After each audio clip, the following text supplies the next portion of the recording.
Memento on the Thrillers and Killers podcast with Doug, Aren, and Brianna. That's the go-to for the intros. I just said it, bro. Directed by Christopher Nolan. Based on his brother's short story. His brother's name is Jonathan. Starring Guy Pearce, Trinity, and Cypher. Oh, I just realized that was Cypher.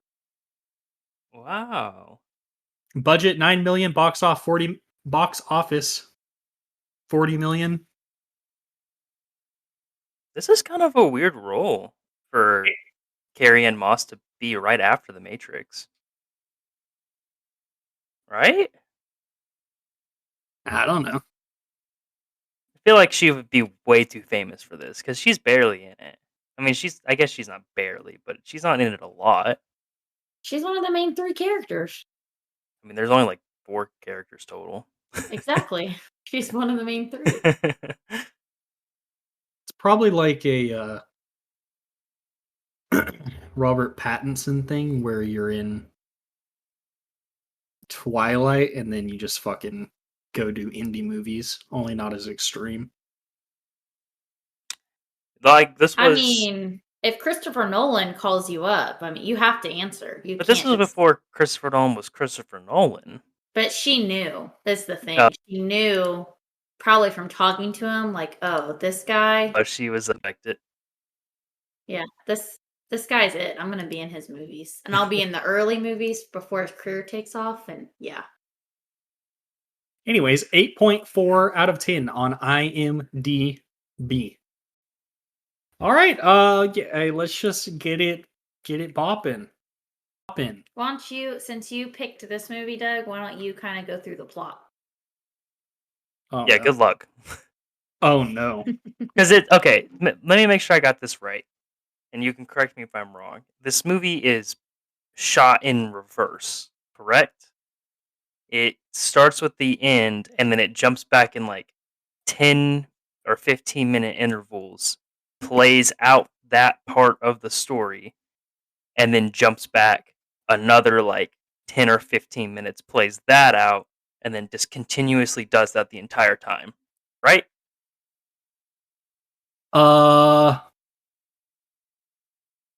Sorry, one moment. Because it's not like random. It's in order. It's just there's like it's kind of like Tenet. There's like 2 timelines. There's one that's going forward, which is like him. That one's in black and white, and that is just like him. It's the last scene before the very end of this timeline. That one's going forward, and the rest of the movie shot starting at the end of the timeline in reverse. So, my brain is breaking right now, but I believe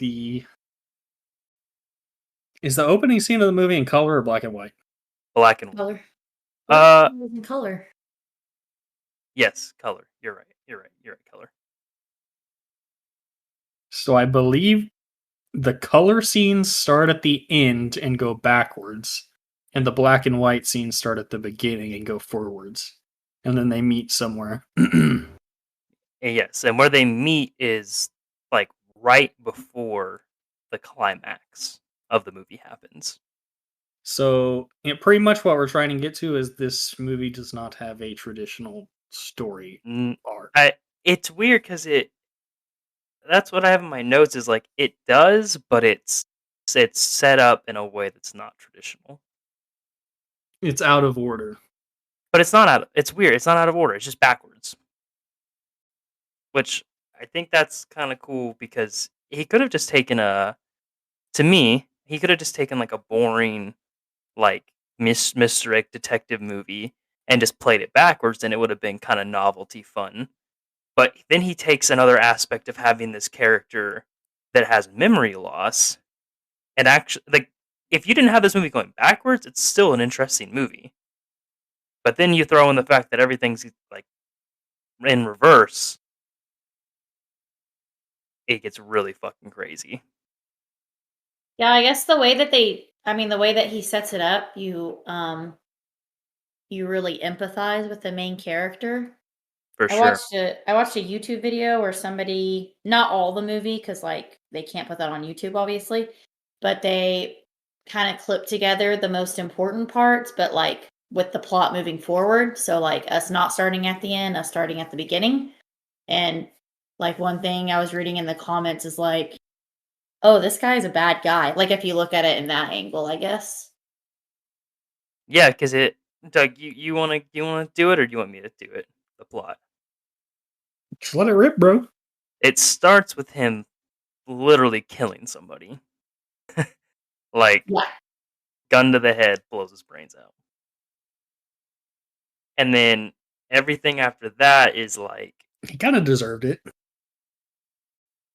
There's like, when I think back to it, there's like no good, like actual, like people characters in this. correct. Yeah, I think all of them are shitty. Even like even the hotel manager dude, like I he know. That's just what I'm admits saying. to ripping them off. Anyway, Yeah. I guess Yeah. the best way to explain this plot would just be I'm just gonna tell it in normal time, and then just know that while I'm saying this, this is the opposite of how you see it in the movie. Essentially, there's a guy played by Guy Pearce who had a traumatic event where his wife was murdered in his house. Two guys broke in and killed her, and then he tried to fight them away. He shot one of them and killed him.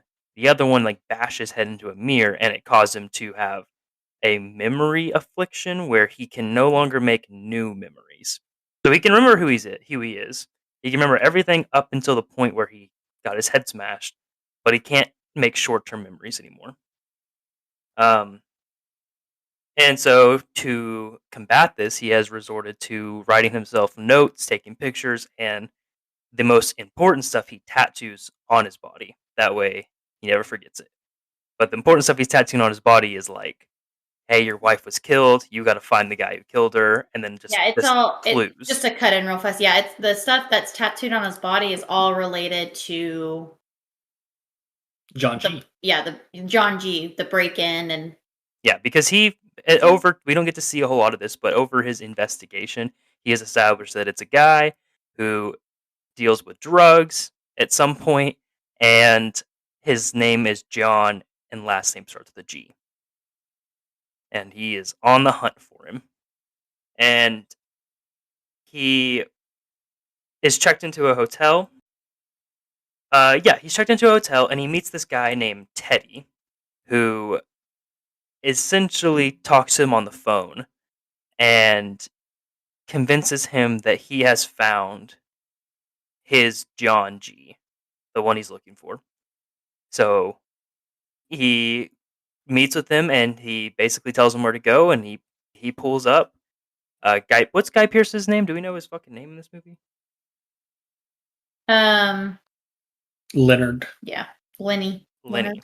So Lenny goes to where Teddy tells him to go to meet his John G, and this is the climax of the movie.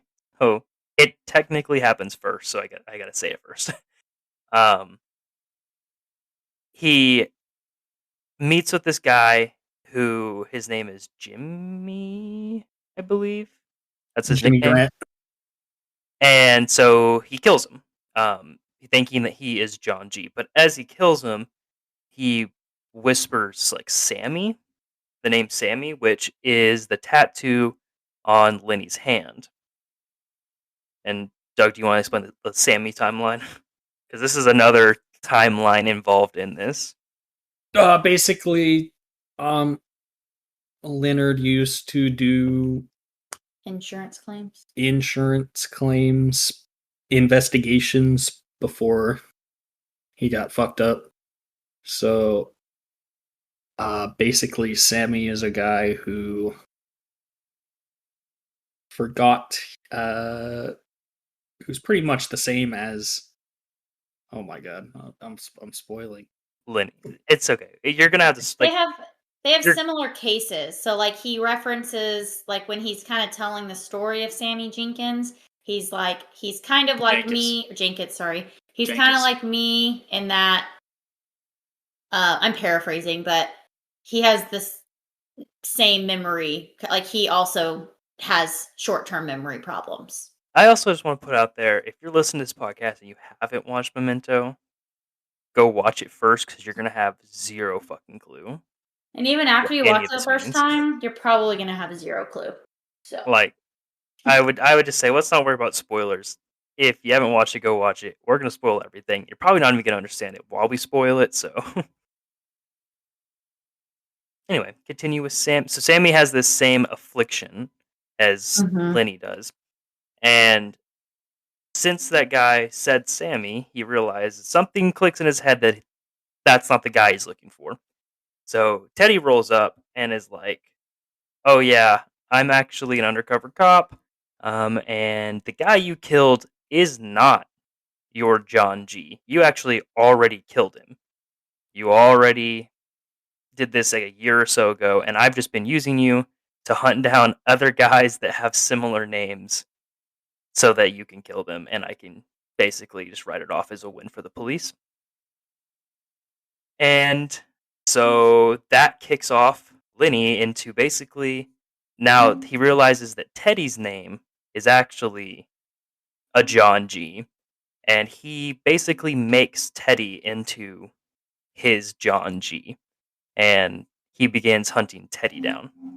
But it's not like he can just go kill Teddy. He has no recollection that he's making this plan up, so he has to basically like put Teddy down as this guy and then start this whole process over again. So one big thing he does is he writes down Teddy's license plate, and then he goes and gets it tattooed on his body as a fact, so Yep. that when he forgets, he's gonna look at it and say, like, fact, that's the license plate, and then therefore connect it to Teddy. So then the rest of this movie is essentially just Lenny who he meets Carrie Ann Moss and she is in with drugs, and so she gets him. It's like a subplot kind of. She's getting him to kill her ex boyfriend, who is not a good dude. But she's kind of just using him, and that's what Brianna was saying by there's no good characters because she looks like a good character for a long time in this movie. Like you, Well, a lot of the black well, I mean, I guess all of the movie, we're kind of like, at least, the first time you're watching it, obviously, you're seeing it from Lenny's perspective. So, I mean, like when he's reading the notes off of the picture where she's like, uh, Natalie is a good person and she will help you out of pity. Like, as a viewer, that's how he's seeing it. And so, like, when you're watching it the first time and you have no idea, you're at him being the quote unquote protagonist, we're just taking his word for it. So we're correct. like, oh, Natalie is a good girl, like, or a good woman or whatever. She's going to help him. But, like, obviously, as the movie goes on, like, she's kind of pissed because she knows that he had something to do with her boyfriend Jimmy, which in the one that he killed in the beginning, his like disappearance, and that he went and met him with like a bunch of money that she was helping him with. And so I think that's her initial, like, well, I'm going to use this guy then to help me because he's hurt me in a way. Yeah, like she keeps saying that like she lost somebody as well. Is she referring to Jimmy with that, or is she referring to somebody else? I think she's referring to Jimmy. I Yeah, okay, might be wrong, but I I think think so she's too. referring to Jimmy. And so essentially, you get to see on another scene that she admits to using him, but like he can't remember that after 10 minutes or so. So like it doesn't matter. And she just continues to use him to eventually she does get him to like not kill but run her ex-boyfriend out of town. And then kind of sets up Teddy to be murdered. Um she tries to, at least. She tries to like it's weird cuz Teddy and I don't remember her name, but Carrie Ann Moss's character, Natalie. Natalie, they never met each other, but they're like playing him against each other because one's a cop. So this is probably as good a time as any to explain that the black and white scenes are supposed to be objective and the color scenes are supposed to be subjective.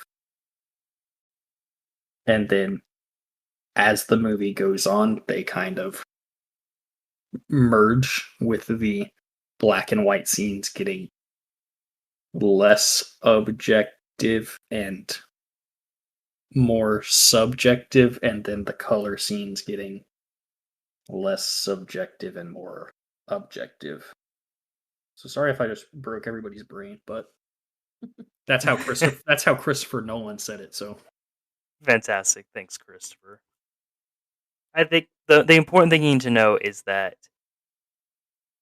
like the color scenes are meant to confuse you. You're not supposed to take those at face. Like a lot of that stuff that is happening is from his point of view and it's unreliable. But the black and white scene, that is undeniably what's happening.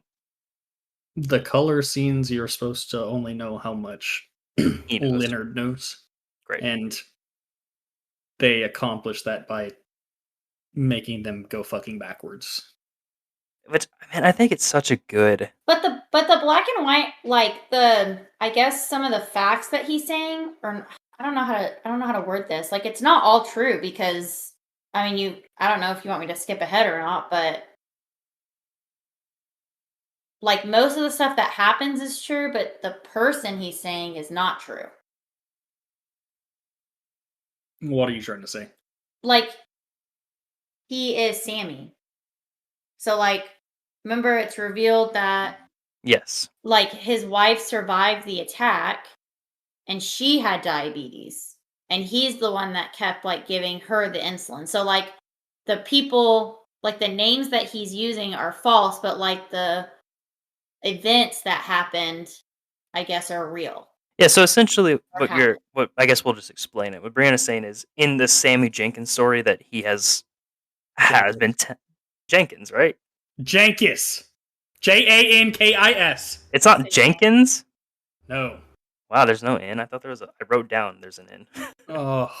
Anyway, Sammy Jenkins, in this story, he is a guy who suffers from the same affliction, and eventually he kills his wife on accident It's because, kind of her fault though. well, she basically gets convinced that he is faking it, or not that he's faking it, that it's in his head, and that if she like called his bluff on something as serious as her insulin, because she's diabetic, that he would be able to snap out of it. So she basically tells him it's time for insulin over and over and over again, thinking eventually he's going to realize that he has memory problems and he's given her insulin like 20 times in a row. But he doesn't. And he just keeps injecting her and she dies. You find out that his wife, that basically he is Sammy. His wife did survive the attack. And this is what happened to him. And his wife was diabetic and he killed her on accident, not on purpose. Yeah, and so I feel like something that traumatic, right? I mean, I say this, listen to the whole thing, I guess. Rightfully so, he plugs in a different name because, I mean, with his condition and everything, like it would be hard for anybody, to accept the fact that you accidentally killed your wife, but nonetheless your wife is dead, and it's because of you. Which I have comments and thoughts about that, but we could save that. And it's also like he went through a lot. His wife got murdered, but so he thinks, and then he kills her. Like it's rough. He went through a lot. This poor guy. But that's pretty much the plot. It ends with him plugging in Teddy as John G. and kills him. The opening scene is him killing him. So, and Joe Cipher from Matrix does a fantastic job of being like a off-putting character. So that plot really, like, he looks weird first of all, and so it really sets off the alarms the entire time that this guy is a bad guy. But It's like everybody already knows he's evil because he was just in the Matrix. yeah, maybe that's what it is. Is like don't fucking trust him. He was just there. Oh, Although this guy's a fucking snake. Carrie Ann Moss plays a very different character in this movie because she's mean, really fucking mean to him. So what's next? She says some words that you cannot say in 2022. Correct. Let's just put it that It way. is way, way too. It's bad. I mean, it sets him off rightfully. It's like he punches her. Well, she's trying to get him to hit her. That's her whole goal. Yeah, but two wrongs don't make a right. Shit. All right, moving on to plausibility. Is this story plausible? I'm gonna be real with you guys. I don't know if somebody with this condition could do the shit he's doing. I don't know if does this condition even exist? Where like I don't know how like I know like short-term memory loss is obviously a thing, but I don't know how it works exactly, and I don't know if it works exactly like this. Well, it just has to work like how the movie Kind of says it like does, this. I guess. That's probably plausible. I think the hard part would be like basically he has complete trust in his handwriting and he follows every tiny thing that his handwriting says to do. And if it's not in his handwriting, he doesn't listen. So he's writing himself notes, and if it's not in the notes, he's not doing it. And so eventually he writes himself a note, kill Teddy, and he does because his handwriting says so. Like, I guess That's where it's hard for me to believe. it doesn't really say exactly how long he's like in it at a time, you know what I'm saying, before he forgets, but Yeah. I it mean, the doesn't movie plays it like 10, 15 minutes. it doesn't seem like it would actually be long enough to like, you know, do shit. Like, he drives a lot. And I'm like, does he not just forget where he's going? Yeah, like how does he know every time he forgets or whatever to like check his notes? Yeah, that's a good question. Like, how Because does he? how does he know he has this? Because How, supposedly he got it from the accident, but he can't remember does he have anything to that. read like the Sammy Jenkins story every time? That seems like really hard to do every 10 minutes. And yeah, and how is he doing the Sammy Jenkins story? I can't say his name. The Sammy story, if like that's supposedly him and it happened after the fact. I mean, Maybe he there really was a guy named Sammy or whatever. Like they say, like I think Teddy says that, but the story that he plugs in for Teddy is not. Sorry, the story he plugs in for Sammy is not really the real story. So I think one thing you can think of, I guess, to make the story plausible is like he's blocked out most of making new memories for like to protect his mind from the trauma, but he's his mind like allows him to remember to okay. So you're saying check so his like tattoos or so his mind blocks out things that would affect his trauma, but allows things that would assist him in protecting the trauma. yeah. So I mean, that makes sense.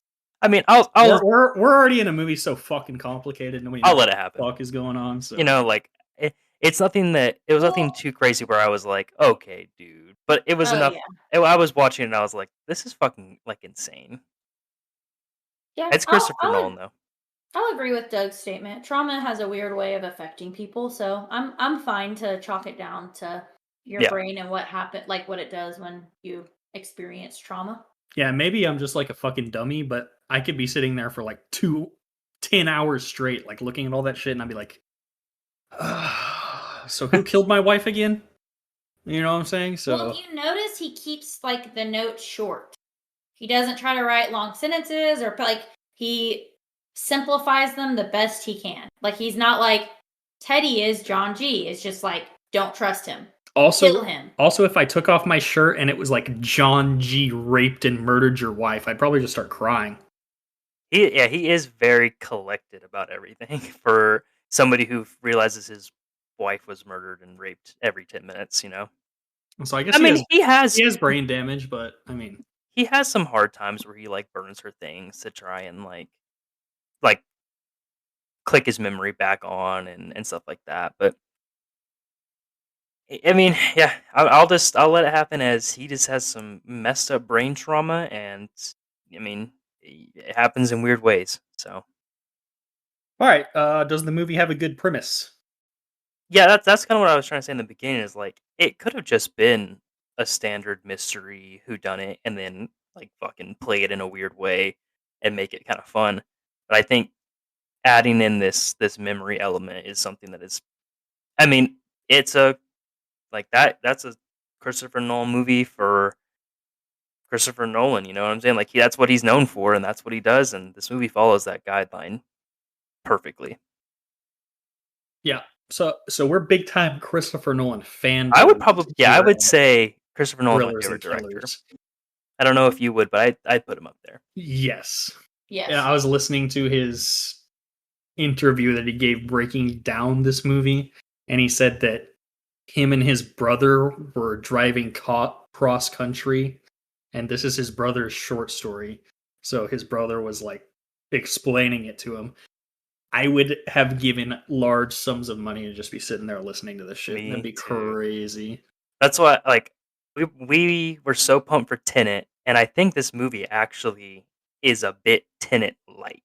Like, they have similar things kinda going on with, like, time stuff being backwards. That movie takes time backwards way more literally than this does, but, like, there's no denying that this movie and that movie feel like the same director made them. You got anything to add for the premise, Chief? Um. Well, I can't speak on the trailer because I didn't see the trailer. Not the trailer again. So, well, I'm just reading the description, like of what the article says. Forget the trailer. Okay. Yeah, I agree with what If Aaron said. somebody came up to you and I think it's if somebody was like, "We're gonna make a mystery movie where the character has short-term memory loss," do you think that'd be a cool idea? yes. All right. So, answer. Well, and I really like how, like I kind of already mentioned it, but I really like how, at least in like the colored scenes, we are getting his perspective as viewers. So like it doesn't like when Natalie pops up, it doesn't like give her background. Like we learn stuff as the like protagonist learns stuff, which is Yeah. It's very limited, and that's cool. Like, yeah. you don't get the whole story. You And don't like even get a kind little of bit of watching the it, story. yeah, like watching it kind of piece all together is I like the first time we watched the movie, Doug and I were like, what just happened? Our minds broke. To me, that's why I watch Christopher Nolan, I'm not gonna lie. Yes. I also that's why I like his movies is because it's entertaining, but also it like really makes you think. And I personally like movies that when I watch them, I have to go watch like 10 YouTube videos that's like Memento explained. So you can go to sleep at night. No, I listen to true crime as I go to sleep. All right. Oh, So weirdo. let's just roll it in. Does good entertainment value question mark? I'm just gonna say yes. It's a thriller. It is this movie is a thriller. It Yes. yes. You don't know what the fuck's going on. There's plot twists and shit. There's And we many a thrilling at, scenes. I feel like I was never bored because I was constantly in my mind like, what is going on? Yeah, I was never bored, for sure. at Thrillers and Killers, we like thrillers. I mean, I also like killers. Like some of the scenes with Carrie Ann Moss where you like start getting a hint that she's not a good person. It's pretty good. And Yep. I like how it starts with a like the movie just really it starts in the action, you know? Like Oh, yeah. go And it back starts to with a last murder. week. Yeah, like go back to last week with Gone Girl. Good movie. I like the movie, but you know, like we said last week, it was a slow. I feel like it was a slow start, and with this movie, it is not a slow start. You're Absolutely not. immediately like drawn in and hooked, and like, Yeah. what is That's going the on? cool thing about the style they did this in, like, the backwards shots, like, it's always interesting because even on scenes that wouldn't necessarily be super interesting, it's happening in weird orders, so it's kind of like, oh man, it's fun. It's just a lot of fun. It's very confusing, but I would say very entertaining. All right. But So, real well, quick, not the kind of entertaining you would throw on at like a party to watch.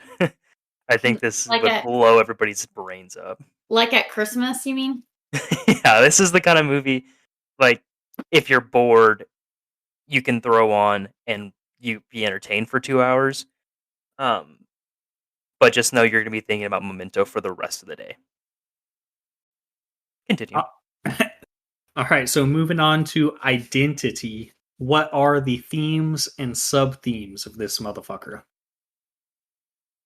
So, memory, manipulation.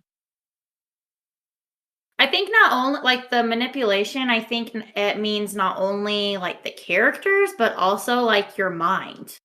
Yeah. I would say Wow.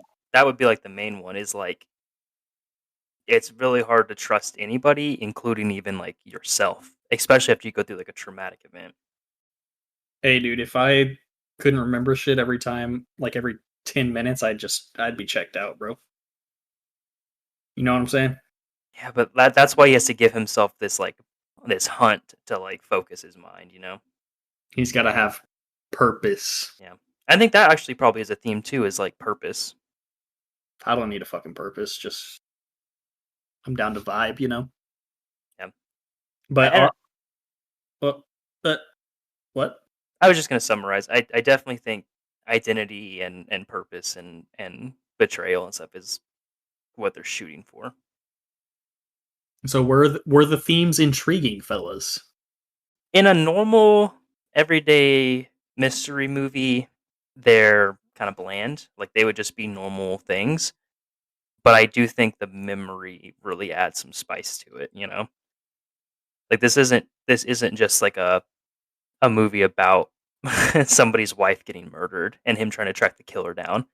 It's so much more because you add in the memory stuff. So I would say so. True. I don't have anything to add to that. What about you, Brianna? Um, yeah, I think I would agree with what y'all said. All right. Did the movie have good characters? I think that's like the whole point of the movie, right? This is a super character driven movie. You have Guy Pearce who's dealing with a ton of shit the entire time. Carrie Ann Moss, very deceiving character in the beginning, and then you figure out what she's actually about. And even, our boy Teddy, same thing. Like the whole time these characters are written in a way that you don't really know what their whole motive is. And they're super interesting because of that. Yeah, I think the characters were dynamic, or is that the word I'm looking for? Dimensional? I don't know. But I think both for sure. Um, Like they are not static Dimensional. characters.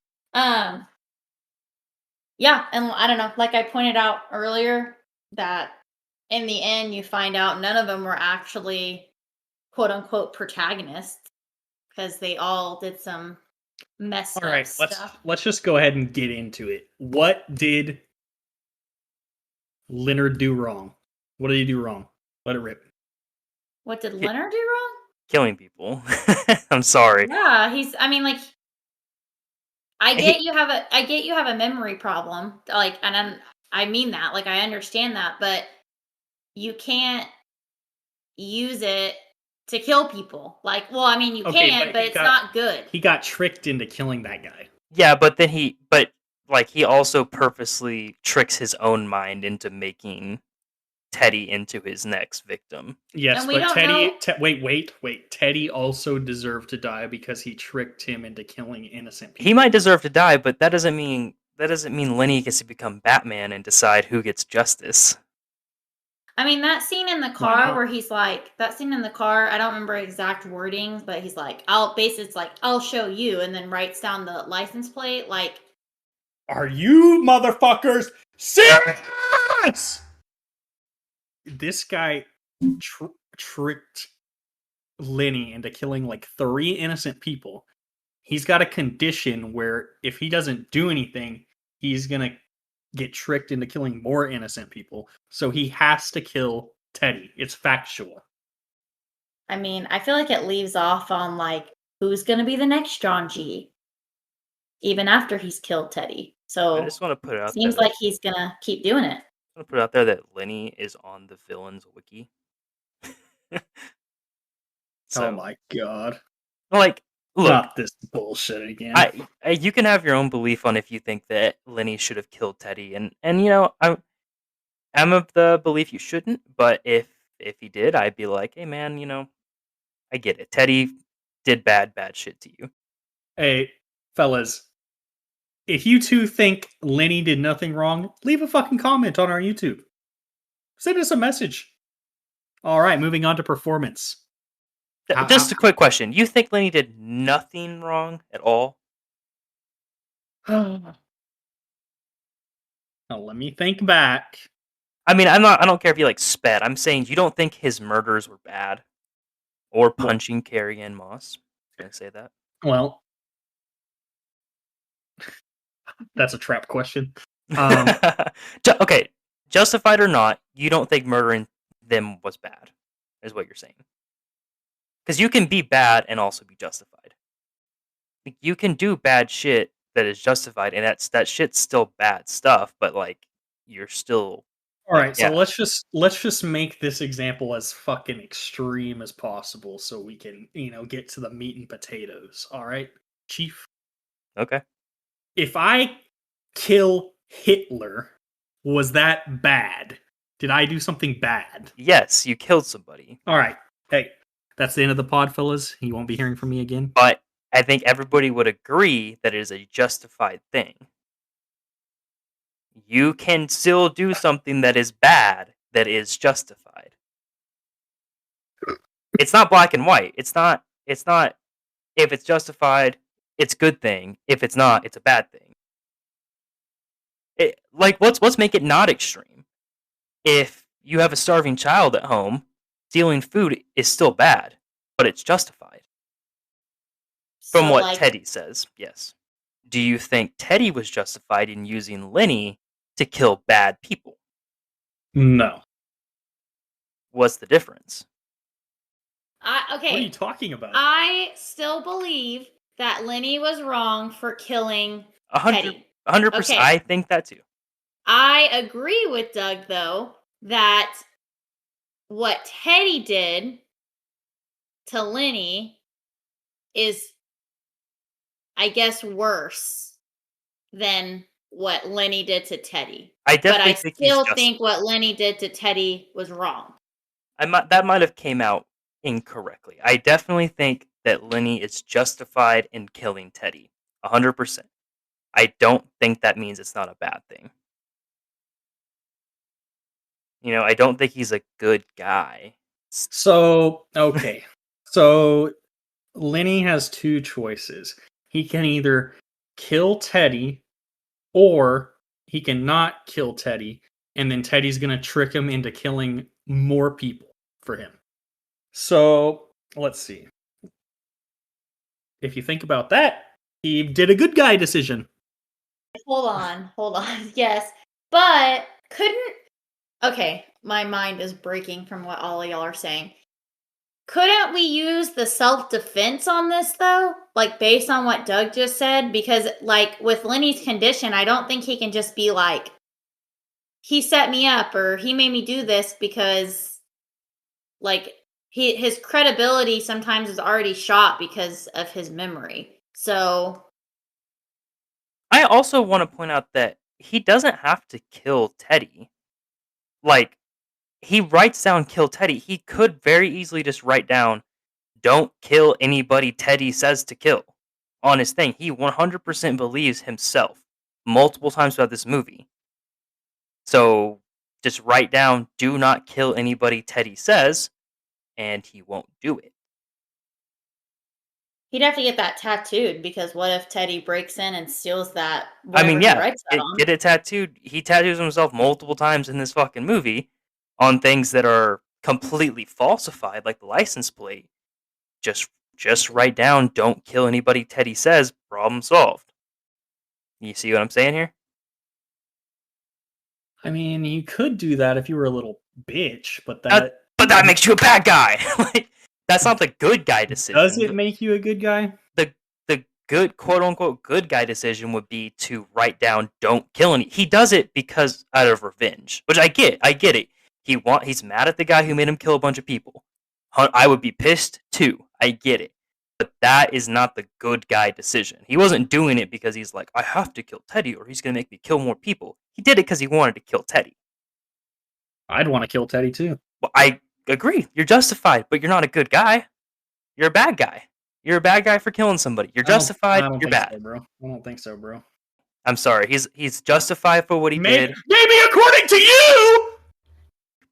You're saying that you think people who kill people are good guys. Okay, that's not what I said. As long as the reason fits the mold for what you believe is bad enough, you can decide that they're good guys. If you kill someone that kills your family, then that's cool. If you kill someone that, we'll just leave it at that. So we all need to go to Doug whenever somebody gets arrested. We all need to go to Doug and be like, okay, Doug, this guy killed somebody that stole his car, yes or no? And then Doug says yes or no, and we either execute him or let him back into the world. Somebody that stole his car. Kill somebody that stole a car, kill somebody that killed a child. Whoa. We need to, all bring him in front of Judge Doug, and Doug will make his decision. Well, I don't really understand what Aren's point is, do you? My whole point is that Lenny is not a good guy. Oh my gosh. I'm sorry. He's not. He made the decision to kill somebody. Hey, I guess that's where you and I differ on the definition between what's good and bad, bro. Because to me, there are certain very specific circumstances in which you can kill someone and you're not a bad guy. That's just, I don't know. That's just me. I just think there's certain things you can't do. Hold on. I just think there's certain things you can't do and retain this moral status of what we're calling a good guy. Okay. And I think that's one. I think killing somebody is one of them. No matter how bad it is, I just think killing somebody wait. And that's just how I feel. One final example. If someone kicks in my door and is about to kill me, but I kill him first, am I a bad guy? I think personal self-defense falls somewhere completely different. Oh, okay. All right. Hold on. But couldn't... He's trolling. I'm not trolling. Look, if somebody is directly going to kill you, holding a gun to your head, I think if your last-ditch effort to stay alive is completely different than making the decision to kill somebody. That's just how it is. That's just how I feel. You are 100% allowed to protect yourself from dying. That is what I feel. But that you can't just... I just don't feel like Lenny deciding to kill Teddy because he's rightfully mad at him for setting him up to kill a bunch of people makes it that's when you lose me. That's when I no longer think you're a good guy. And I wouldn't blame him for being a bad guy. I'm just saying, I don't think he can be a good guy anymore. Anyway, sorry, Brianna, I didn't mean to interrupt you. I was just on a tangent. What were you going to say? Well, I'm somewhere in the middle because couldn't you argue that... I mean, I'd have to connect a lot of dots here, but couldn't we argue that Lenny killing Teddy is kind of self-defense and that Teddy is using him to kill other people, putting him kind of in because supposedly these people that he's killing are bad people. So kind of putting him in a dire situation. But I thought just get tattooed on your body don't have anything to do with Teddy. Teddy shows up, leave. So if Teddy's if Teddy's willing to use Lenny to kill other people, what's stopping Teddy from killing Lenny or using somebody to kill Lenny? If that's the case, if Teddy pulls a gun on you, you have every right to kill Teddy. If he's got to kill you, go for it. Well, I mean, I guess what does it for me is that I don't like the ending of the movie kind of suggests that he's still gonna be looking for John G. Well, the end of the movie, he's looking for Teddy. For Teddy. Teddy is Yes. John G. We don't get to see what happens after he kills Teddy. We That's don't know true. if that clicks his memory back or what. Because that's the whole point of him. Like, he's hunting down John G because he thinks that might. First of all, it's revenge, but I think he also thinks it might click his memory back into place once his mission is done. But it's obviously not true because he's already killed the guy, or so Teddy says. He already killed the guy that was the actual John G, and he doesn't remember. So I just want to point. I'm probably going to edit a lot of this out, so I just want to point out that I do think the bad guy of this movie is Lenny. Like, that is the bad guy. Wait, whoa, Or not Lenny, Teddy. whoa. It's Teddy. Okay. I Sorry. was like, whoa. I said that wrong. Teddy is the bad guy. Like, he's inciting all of this. All right.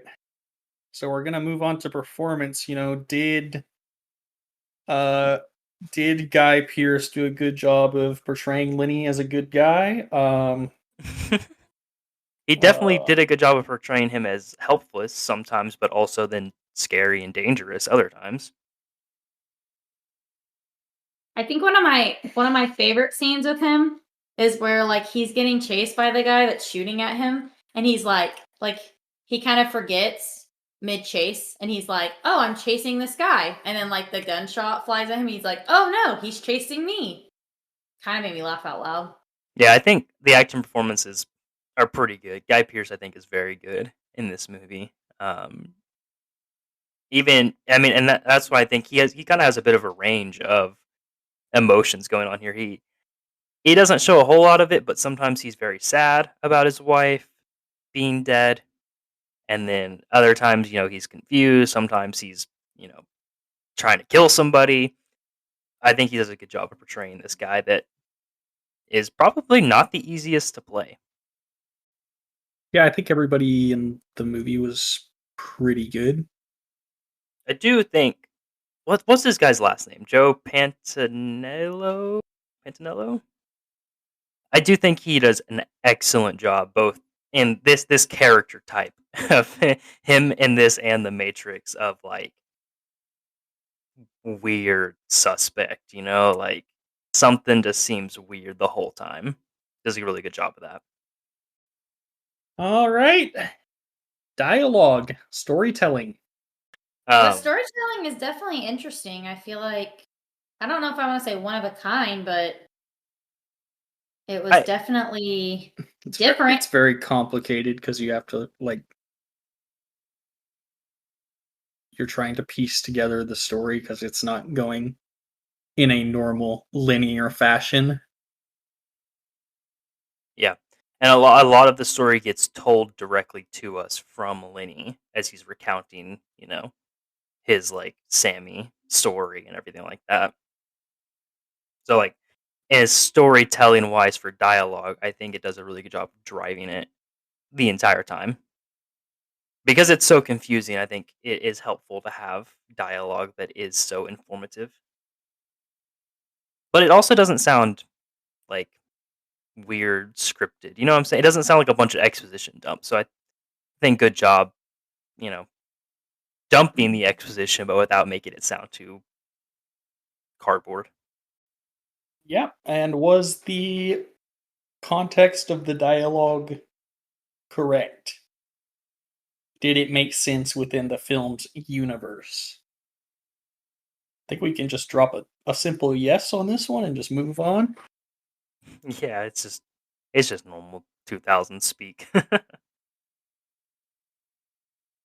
All right, cinematography, visual language.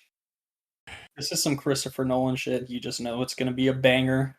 I This wasn't blown away by any like this movie didn't have a huge budget, I don't think. So it's not like we have some elaborate shots going on, but this they're movie all is supposed they're to all be good. like intentionally simple, Yeah. but I mean, I think also the black and white thing. Pretty good. yeah. I mean, I think yeah, like I said, I don't there was nothing in here that like blew my fucking mind, but It's I not think like it's for what it is. It's good. it's not like the Dark Knight, bro. We're not filming from a fucking heli, but Yeah, I that's what I'm don't. saying. I don't think the budget's there. I don't think it's supposed to be some elaborate, epic movie. So, like I said, I think it's good. it all flows together nicely. It's not nothing's out of place It's or not anything cheap. like that. That's all I'm trying to say. It's not bad. It's not cheap. It does what it wants to do. Lighting, setting, and wardrobe. There's not really everything's fine. There's not really much to talk about, right? Yeah, and I didn't have any problems with like lighting or anything. Setting's just normal town. It's just a town. So yeah. All right, editing and effects, Um. pace and tone. Uh. So I Pace mean, wise, go ahead. the way that this movie is just set up, the pacing is just has to be a little bit different. Like It's so weird to try and it, explain the pace of this movie. on some of the scenes you see it twice. So like for example, when Natalie gets hit, like the first time we see it and she comes in, he's like, "What happened to your face?" And she was like, I forgot what she said, something about like Dodd, and so Yeah, like like her she boyfriend like hit her. really, yeah, she really plays it up. And then the second time you see it, you actually see what happens. So like I feel like just the way that they're telling that he's telling the story. I mean, it's not a typical like it can't take a typical pace because things have to be kind of like cut together. Yeah, and that's kind of the beauty of this movie. Also, is everything's kind of interesting with the way it's edited. So it's like the pace is kind of it's hard to explain. So it's like always kind of doing something, even when it's not trying to do something. So you know, it's definitely a movie that is like an attention grabber, and the pace just stays that way the entire time. Yeah, There's and I feel like very if you're not fully watching the movie, like this is definitely like a movie like this movie, you're gonna miss stuff. Like it's not a movie that you can just kind of listen to and get the main plots, like you really or the main stories, I guess. You really have to be paying attention. All right. Integration for the effects. um What effects were fucking in this movie? I would call the editing an effect, like the going back in time and like playing out like 10-minute segments. I would call that in the effect category. And for that, it's very cool.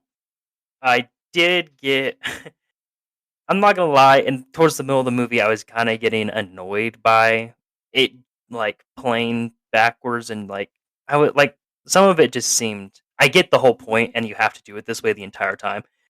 Some of it was just kind of annoying to me. I was like, okay, I get it. Like we're watching something and then we're gonna find out with the scene before. Um, I've that's really my only complaint. I feel like this movie probably had bad audience reviews like when it first came out. So imagine going like opening day and you're halfway through the movie and you just fucking figure out that that shit's going backwards. Yeah, yeah. I think this is probably one of those things where like if it doesn't work for Pretty you, bad. it probably works really bad for you. You know, But and Or it works for me. maybe that's why it made so much is because people were like, "We got to go see this again, so this makes sense." And again, and then they're like, "Hey, friend, you have to come see this movie." And then after their first viewing, and then they need to go see it again. well, I It's mean, a fucking money ploy. it didn't really make that much. 40 million. Yeah, that's not crazy, but Well, that's a good amount. What was the budget? 9 million. Oh yeah, yeah, that's pretty good. 4 times. I just like I said, I the mean, this main was his first major film, right? So, yes, I believe so. yeah. You did have, Trinity and Cypher coming straight off the Matrix, and I think Guy Pearce at the time was pretty popular too. So you did have some pretty big name actors in it, so that would draw some. But yeah, like I said, the only thing I have about the editing, I did get a little bit annoyed just by it. um, doing what it was doing the entire time in the middle. It was never a big deal. Yeah, there's not really any fucking effects in this movie. I guess there's like a blood spatter headshot at the very beginning, but Yeah, black and white is kind of an effect, but that's it's just black and white. so let's just move it on to the music. I need to get better at listening to the fucking music in the movies. I'm pretty good at it. It's just normal stuff. I don't think it Yeah. was. There's nothing too crazy. Yeah, we're not talking any interstellar music here, but Oh, we can't. Hey, bro, we can't reference Interstellar every time we do. I'll tell you, On it's every. it's the best fucking soundtrack. Is that gonna be our meme for like a regular Here, movie? I got It's it. not any I got this. Interstellar. I got this. It's no Encanto. Oh shit. Oh god, it's not a Oh. musical. You can anyway. edit that out. You can edit that out. We don't But we Well, don't I mean- discuss Disney on Thrillers and Killers. Okay, this is my real take, so don't edit this out. For the music, like I don't necessarily remember the songs. The songs weren't bad. Like I remember watching it and I wasn't like, "Oh, this song seems out of place." Like everything is in place, but it's nothing that if I heard the song I would be like, "Oh, this is from Memento." yeah, and I don't think there's anything that really. I mean, like, of course, music adds stuff, but I don't think there's anything like that blew my fucking mind, like No, no, music no. score wise. It's still, but like I said, nothing in this movie is really bad. So it wasn't. Nothing was bad. I almost feel like because he took such a risk with like the storytelling and the the cuts and everything for piecing all of it together and doing it the time wise that he did. I almost feel like, and Christopher Nolan, reach out to us if I'm wrong here, but with all this other stuff, he almost like needed to play it safe because if he did too much, it would just like, Oh I yeah, think, totally lose people. yeah. With like you like the camera work and everything. Everything's pretty simple. I think the music follows that too. I think you're probably right. It was probably like a thing of we're making a crazy fucking premise here. Yeah, Let's keep we don't everything need nice other and straight. yes, we don't need other crazy side stuff happening. And then came Tenet. Yeah. Then came Tenet. Mr. Nolan, sir, if you're hearing this, we'd like to see Oppenheimer early. Thank you.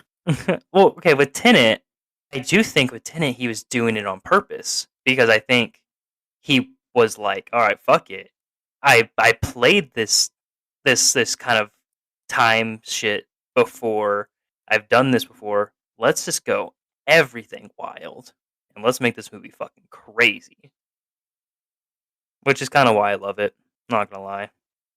I mean, the man does whatever the fuck he wants. Now he does for sure. They're like, so let me get this straight. You want 300 million to make your own movie from scratch. Okay. So we can just go ahead and move on to the authenticity of the sound. Same thing. It's all just It's fine. normal sound. Yeah, I mean, we're not dealing with spaceships here. This is actually like, not trying to talk shit, but it's one of the like actual issues of Christopher Nolan movies. Like, it's hard to hear the fucking dialogue sometimes, especially Yeah, I have heard especially that. in the newer movies like Dunkirk and Interstellar Tenet, and Tenet. You're for like, sure. Tenet was kind of bad at sometimes where I'm like, it's what the fuck are they saying? the whole movie. There's like gunshots and explosions, and they got banger soundtracks on there. So you're like, can Yeah. you guys speak up, please? Yeah, I don't think that's a problem with this movie because there's not any of that. There's like 2 gunshots.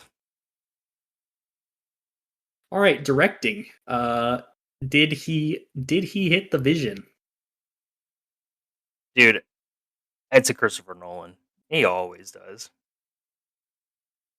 Okay. Obviously, one of the strongest points of this movie is the directing. If you have this crazy premise to keep it all on track, hell yeah, I'd put that as top tier. I think his goal was to make a thriller movie that didn't make any fucking sense. unless you watch it 5 times and watch an Hey, explanation. I'm just gonna throw it out there that I got this shit on the first time. So I'm not trying to brag, but I got it. All around me. For that, I would just say that there's a reason Christopher Nolan went on to make some of the craziest fucking movies I've ever seen. And that's because Christopher Nolan does shit that is truly unique. Yeah, I mean, it's definitely one of a kind with the black and white 2 timelines going different directions thing for sure. The only thing I can compare it to is Tenet, which is another Christopher Nolan movie. That came out like 20 years later. Yeah, so it's like, of course, yeah, definitely. This movie, and maybe there's imitators out there. I can't imagine they do anything close to as good as this movie does. I agree. I mean, I was gonna say what Aaron just said about the only other movie I can think of is Tenet, but if we're talking one of a kind, like when this movie was made in the 2000s, yeah, I don't think there was. I mean, somebody can correct me if I'm wrong. I might be wrong, but at least that did it this well. I don't think Yeah, there's another movie out there I think that that's was the made in key. the 2000s that was done this well. All right. Is this movie above and beyond? Is it to you one of the top amazing bangers in your mental movie mind collection? Um, that kind of gets into like our rating system. I didn't put it into like God tier, and I think that's just. I think it. I'm trying to say here. I think it's really amazing, and I think it's such a one of a kind premise that is so well done that it's remarkable how good it is, and I think you know there's a reason it launched this career that it has because damn, it's fucking good. It is a bit confusing. Um, like I said, it's a bit. I don't want to. I feel bad saying annoying. I'm not trying to say it's annoying, but there was definitely points where I was like, okay, I got it. We're doing this jumpy shit. I got it. So yeah, that's where I'm at with it. I think it is definitely one of the better Christopher Nolan movies, but I don't think it's Interstellar. Um, I like the movie. I don't. I mean, I don't know if I've already said this, but like my all-time favorite movie is another Christopher Nolan movie called The Prestige, which maybe we'll do. I don't know. It wasn't the We'll be doing it. it wasn't the Prestige where like it was just to me like at the end I was just like, "Oh my goodness." Like but I mean, I guess I kind of agree with Aaron said. Like it's a good movie. I mean, it's better than good, but for me, but what is it? Above and Beyond? Yeah. I don't know. Does it when you watch this movie, do you feel like you're vibrating on another plane of existence? No. Yeah, I don't either. I like I But don't think. I don't hate the watch. I'm not like, "Oh, we have to Well, watch this movie." that's not what we're saying. We're just saying But no, I'm not. is it cracked AF? I think it's just cracked. I think Yeah. missing the AF. Yep. So I'm gonna agree with you guys. I don't think it's in that legendary status. Um, so we can just get into our tier rankings. Okay. So, in my opinion, this movie is. Yeah, I would say this movie's better, and for me, than Gone Girl, just for the fact that the pacing's there. Like I'm intrigued. I'm intrigued kind of the whole time. It seems like there's always stuff happening. The storytelling is there. It's You not know, for it's not 2.5 hours long for no fucking reason. yeah. Oh yeah, I Um, don't know. Yeah, I don't know if we've mentioned that. It is under 2 hours, which is wonderful. yes. Okay, so I feel like this is better than Gone Girl, and so I'm gonna say A minus. Like we talked about, and we all kind of agreed, I don't think this is necessarily a cinematic masterpiece, but I think it is a very good movie.